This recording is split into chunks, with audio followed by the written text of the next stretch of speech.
Paul, busy week continues for you on Wednesday night, away to Coventry. What will you be looking for from your side in this one?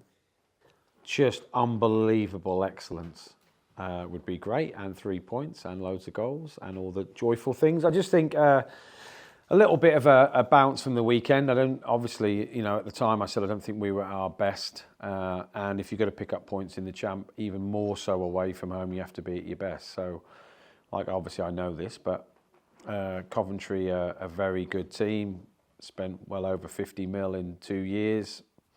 In my opinion, one of the best managers outside the Premier League. I've got a lot of time and respect for Robbo.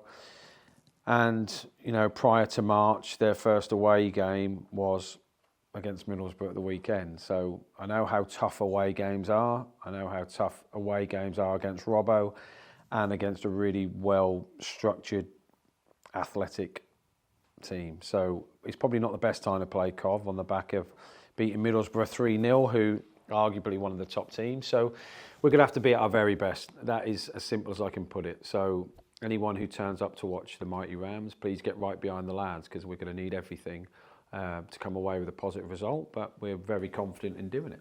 Looking at your record away from home, you said there you need to be at your best to pick up points in the Championship. Is the frustration that you've been in every game and you've been so close in every game? Yeah, I mean, in fairness, I thought maybe the Stoke one was one of our worst, but I've been watching all our away games back, and I'm not a massive stato guy, but I even remember the Sunderland one. We lost 2-0, but we had 8-1 corners, more shots on target. We have moments in the game, but moments you have to take. So Saturday, and he won't mind me saying this because we've had a chat about it today already, but we had a moment, I don't know if it was 1-1, where the ball got put in from Callum and it came to Cade and 8 yards out, left foot. That goes in. You could be 2-1 up. The game takes a different route. And prior to us conceding a foul of a goal, we might have come out of Stoke 1-1, even though we hadn't played as well as we should. That is true. So I think in moments in every game, the lads have been good.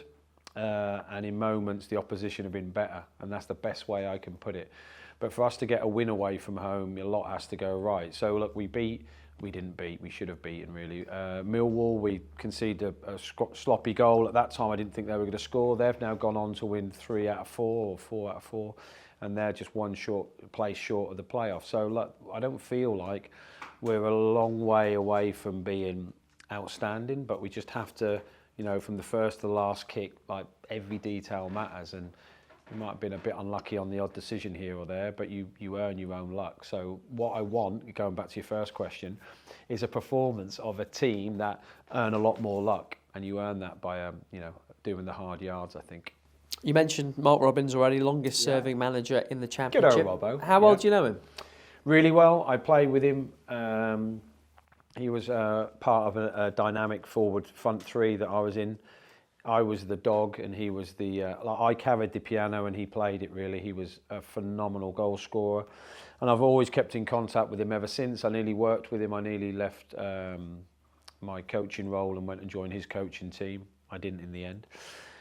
But then I also played for him as well. He was my manager and then he left for Barnsley. And when he left us, we were top of the league. I got a lot of time for Robbo. And like I said, I've been in contact with him ever since. In fairness, I haven't spoken to him in the last few weeks, but we normally speak most transfer windows, but a really good bloke, a really good football bloke who's done an amazing job at Coventry. And in moments, in seasons, I think the fans might forget what an amazing job he's done. And I think, as it is with all managers, when they leave, people think, you know what, he was very good. And I think, from where Coventry had gone with good investment as well. I'm not saying Robbo has designed these and he's 100% responsible for success, but he plays a massive part in it. So how he steered the club through bad times and to being that close to getting promoted recently. So I spent a lot of time with him, speak to him quite a lot, got a lot of respect for him. And in fairness, even more so in the Championship.